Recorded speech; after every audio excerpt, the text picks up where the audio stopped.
Hi ಎಲ್ರಿಗೂ, ಇವತ್ತಿನ ವಿಡಿಯೋದಲ್ಲಿ ಸಿಂಪಲ್ ಆಗಿ ರುಚಿಯಾಗಿ ಒಂದು ಪನ್ನೀರ್ ಗ್ರೇವಿ ಅಥವಾ ಕರಿ ಹೇಗೆ ಮಾಡೋದು ಅಂತ ತೋರಿಸ್ತಾ ಇದ್ದೀನಿ. ಅದಕ್ಕೆ ಮೊದಲಿಗೆ ಪನ್ನೀರನ್ನು ಕ್ಯೂಬ್ಸ್ ಥರ ಕಟ್ ಮಾಡಿಕೊಂಡು ಸ್ವಲ್ಪ ನೀರನ್ನು ಬಿಸಿ ಮಾಡಿಕೊಂಡು ಅದರಲ್ಲಿ ಹಾಕಿಟ್ಕೊಳ್ಬೇಕು. ಒಂದು 10 ನಿಮಿಷ ಹಾಕಿಟ್ಕೊಂಡ್ರೆ ಸಾಕು. ಹಾಗೆ ಇದಕ್ಕೆ ಏನೇನು ಬೇಕು ಅಂತ ನೋಡೋಣ. ಇವಾಗ 2 ದೊಡ್ಡ ಟೊಮ್ಯಾಟೊ, 2 ಈರುಳ್ಳಿ, ಸ್ವಲ್ಪ ಶುಂಠಿ ಬೆಳ್ಳುಳ್ಳಿ, ಹಾಗೆ ಹಸಿಮೆಣಸಿನ್ಕಾಯಿ ತೊಗೊಂಡಿದ್ದೀನಿ. ಇವಾಗ ಡೈರೆಕ್ಟಾಗಿ ರುಬ್ಕೊಳ್ಳೋಣ. 2 ಹಸಿಮೆಣಸಿನ್ಕಾಯಿ, ಖಾರಕ್ಕೆ ಎಷ್ಟು ಬೇಕು ಅಷ್ಟು ನೋಡಿಕೊಂಡು ಹಾಕ್ಕೊಳ್ಬೋದು ನೀವು. ಹಾಗೆ ಸ್ವಲ್ಪ ಈರುಳ್ಳಿ ಹಾಕ್ತಾ ಇದ್ದೀನಿ. ಅರ್ಧ ಈರುಳ್ಳಿನ ಒಗ್ಗರಣೆಗೆ ಹಾಕ್ಕೊಳ್ಳೋದು, ಸ್ವಲ್ಪ ಇಟ್ಕೊಳ್ಬೇಕು. ಶುಂಠಿ ಬೆಳ್ಳುಳ್ಳಿ ಹಾಕ್ಕೊಳ್ತಾ ಇದ್ದೀನಿ ರುಬ್ಕೊಳ್ಳೋಕ್ಕೆ. ಹಾಗೆ ಸ್ವಲ್ಪ ಟೊಮ್ಯಾಟೊ ಅರ್ಧ ಭಾಗ ಆಗುವಷ್ಟು ಹಾಕ್ಕೊಳ್ಬೇಕು. ಇದನ್ನು ಚೆನ್ನಾಗಿ ಗ್ರೈಂಡ್ ಮಾಡ್ಕೊಳ್ಳೋಣ. ಹಾಗೆ ರುಬ್ಕೊಳ್ಳೋದಕ್ಕೆ ಸ್ವಲ್ಪ ಸೋಂಪು, ಚಕ್ಕೆ, ಲವಂಗ, ಏಲಕ್ಕಿ ಎಲ್ಲವನ್ನು ಸ್ವಲ್ಪ ಸ್ವಲ್ಪ ಹಾಕ್ಕೊಳ್ತೀನಿ. ಆಮೇಲೆ ಒಗ್ಗರಣೆಗೂ ಸ್ವಲ್ಪ ಹಾಕ್ಕೊಳ್ಬೋದು. ಇದೆಲ್ಲ ಹಾಕ್ಕೊಂಡು ಗ್ರೈಂಡ್ ಮಾಡಿ ಒಂದು ಸೈಡಿಗೆ ಇಟ್ಕೊಳ್ಳೋಣ. ಆಮೇಲೆ ಒಗ್ಗರಣೆ ಹಾಕ್ಕೊಳ್ಳೋದು ತುಂಬ ಬೇಗ ಆಗತ್ತಿದು. ಚಪಾತಿ, ಪೂರಿ, ರೋಟಿ, ದೋಸೆಗೆಲ್ಲ ತುಂಬ ಚೆನ್ನಾಗಿರುತ್ತೆ ಕಾಂಬಿನೇಷನ್ನು. ಹಾಗೆ ಇದ್ರ ಜೊತೆಗೆ ಗೋಡಂಬಿನ ಸ್ವಲ್ಪ ನೆನೆಸ್ಬಿಟ್ಟು ಹಾಕ್ಕೊಳ್ಬೋದು, ಒಳ್ಳೆ ಟೇಸ್ಟ್ ಬರುತ್ತೆ. ರೆಸ್ಟೋರೆಂಟ್ಗಳಲ್ಲಿ ಮತ್ತು ಫಂಕ್ಷನ್ಗಳಲ್ಲಿ ಮಾಡೋ ಥರನೇ ಒಳ್ಳೆ ಥಿಕ್ನೆಸ್ ಬರುತ್ತೆ, ರುಚಿ ಕೂಡ ಬರುತ್ತೆ. ಇವಾಗ ಒಗ್ಗರಣೆ ಮಾಡ್ಕೊಳ್ಳೋದಕ್ಕೆ ಒಂದು ಬಾಣಲಿ ಇಟ್ಕೊಂಡಿದ್ದೀನಿ. ಸ್ವಲ್ಪ ಆಯಿಲ್ ಹಾಕ್ಕೊಂಡಿದ್ದೀನಿ. ಪಲಾವ್ ಎಲೆ ಹಾಗೆ ಒಣಮೆಣಸಿನ್ಕಾಯಿ, ಒಂದು ಹಸಿಮೆಣಸಿನ್ಕಾಯಿ ಹಾಕ್ಕೊಂಡು ಫ್ರೈ ಮಾಡ್ಕೊಳ್ತಾ ಇದ್ದೀನಿ. ಗರಂ ಮಸಾಲ ಐಟಮ್ಸ್ಗಳನ್ನು ಒಗ್ಗರಣೆಗೂ ಬೇಕಾದರೂ ಹಾಕ್ಕೊಳ್ಬೋದು ನೀವು. ಆಮೇಲೆ ಈರುಳ್ಳಿನ ಅರ್ಧ ಇಟ್ಕೊಂಡಿದ್ವಲ್ಲ ಅದನ್ನು ಹಾಕ್ಕೊಂಡು ಚೆನ್ನಾಗಿ ಫ್ರೈ ಮಾಡ್ಕೊಳ್ಬೇಕು. ಈರುಳ್ಳಿ ಒಳ್ಳೆ ಕಲರ್ ಬರಬೇಕು, ಚೆನ್ನಾಗಿ ಫ್ರೈ ಆಗಿರಬೇಕು.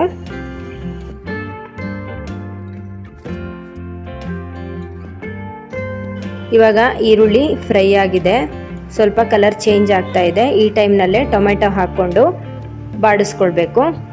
ಸಾಫ್ಟ್ ಆಗೋವರೆಗೂ ಹುರಿಬೇಕು ಇದನ್ನು.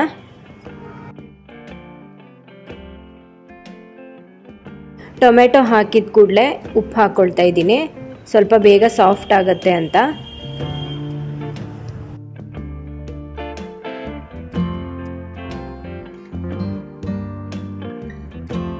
ಹಾಗೆ ಸ್ವಲ್ಪ ಅರಿಶಿನ ಪೌಡರ್ನ ಹಾಕ್ಕೊಳ್ತಾ ಇದ್ದೀನಿ. ಚೆನ್ನಾಗಿ ಇದನ್ನು ಫ್ರೈ ಮಾಡ್ಕೊಂಡ್ರ ಮೇಲೆ ರುಬ್ಕೊಂಡಿರುವಂತಹ ಮಸಾಲ ಇರುತ್ತಲ್ವ ಅದನ್ನು ಇದಕ್ಕೆ ಹಾಕ್ಕೊಳ್ಳೋಣ.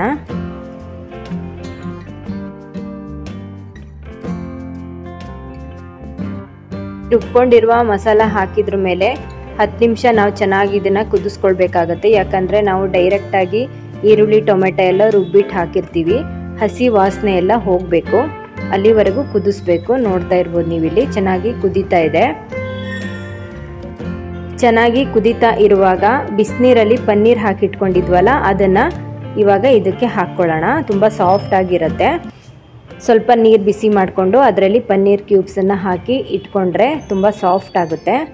ಆಮೇಲೆ ಯೂಸ್ ಮಾಡಿ, ತುಂಬ ಚೆನ್ನಾಗಿರುತ್ತೆ.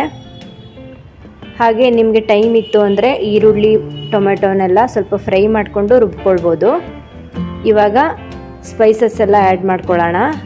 ಸ್ವಲ್ಪ ಚಿಲ್ಲಿ ಪೌಡರು, ಜೀರಿಗೆ ಪೌಡರು, ಧನಿಯಾ ಪೌಡರು, ಹಾಗೆ ಗರಂ ಮಸಾಲ ಎಲ್ಲವನ್ನು ಸ್ವಲ್ಪ ಸ್ವಲ್ಪ ಹಾಕ್ಕೊಳ್ತೀನಿ ನಾನು. ಜಾಸ್ತಿ ಹಾಕ್ಕೊಂಡ್ರೆ ತುಂಬ ಘಾಟ್ ಬರುತ್ತೆ, ತಿನ್ನೋಕೆ ಚೆನ್ನಾಗಿರೋದಿಲ್ಲ. ಜೀರಿಗೆ ಪೌಡರು ಮತ್ತು ಚಿಲ್ಲಿ ಪೌಡರ್ ಎಲ್ಲ ಸ್ವಲ್ಪ ಜಾಸ್ತಿ ಆದರೂ ಪರವಾಗಿಲ್ಲ. ಗರಂ ಮಸಾಲ ಪೌಡರ್ನ ನೋಡಿಕೊಂಡು ಸ್ವಲ್ಪನೇ ಹಾಕ್ಕೊಳ್ಬೇಕು, ಬೇಕಾದರೆ ಮತ್ತೆ ಸೇರಿಸ್ಕೊಳ್ಬೋದು. ಇವಾಗ ಎಲ್ಲ ಹಾಕ್ಕೊಂಡು ಚೆನ್ನಾಗಿ ಮಿಕ್ಸ್ ಮಾಡಿ ಮತ್ತೆ 10 ನಿಮಿಷ ಕುದಿಸ್ಕೊಳ್ಬೇಕು. ಇವಾಗ ಕೊನೆಯಲ್ಲಿ ನಾನು ಗೋಡಂಬಿನ ಪೇಸ್ಟ್ ಮಾಡಿಕೊಂಡು ಹಾಕ್ಕೊಳ್ತಾ ಇದ್ದೀನಿ. ಇದು ಆಪ್ಷನಲ್ಲು, ಸ್ವಲ್ಪ ಥಿಕ್ನೆಸ್ ಬೇಕು, ಟೇಸ್ಟ್ ಬೇಕು ಅಂದರೆ ಹಾಕ್ಕೊಳ್ಬೋದು, ತುಂಬ ಚೆನ್ನಾಗಿರುತ್ತೆ. ಗ್ರೇವಿ ಎಲ್ಲ ಸ್ವಲ್ಪ ಥಿಕ್ನೆಸ್ ಬೇಕು ಅಂದರೆ ಈ ಥರ ಗೋಡಂಬಿನ ಹಾಕ್ಕೊಳ್ಬೋದು, ಇಲ್ಲ ಅಂದರೆ ಪನ್ನೀರ್ನೇ ಸ್ವಲ್ಪ ತುರಿದ್ಬಿಟ್ಟು ಹಾಕ್ಕೊಳ್ಬೋದು. ಒಳ್ಳೆ ಥಿಕ್ನೆಸ್ ಬರುತ್ತೆ, ಪನ್ನೀರ್ ಗ್ರೇವಿ ದಪ್ಪ ಬರುತ್ತೆ.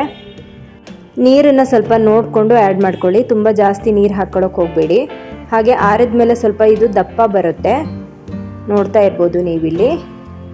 ಕಂಪ್ಲೀಟಾಗಿ ಆರಿದ ಮೇಲೆ ಸ್ವಲ್ಪ ದಪ್ಪ ಆಗುತ್ತಿದ್ದು. ಕೊನೆಯಲ್ಲಿ ಸ್ವಲ್ಪ ಕೊತ್ತಂಬರಿ ಸೊಪ್ಪು ಹಾಕ್ಕೊಳ್ತಾ ಇದ್ದೀನಿ. ಹಾಗೆ ಲಿಂಬೆಹಣ್ಣು ಸ್ವಲ್ಪ ಹಾಕ್ಕೊಳ್ತೀನಿ, ನೋಡ್ಕೊಂಡು ಹಾಕ್ಕೊಳ್ಳಿ, ಹುಳಿ ಆಗುತ್ತೆ. ಹಾಗೆ ಉಪ್ಪು, ಹುಳಿ, ಖಾರ ಏನಾದರೂ ಕಡಿಮೆ ಇತ್ತು ಅಂದರೆ ಮತ್ತೆ ಸೇರಿಸ್ಕೊಳ್ಬೋದು.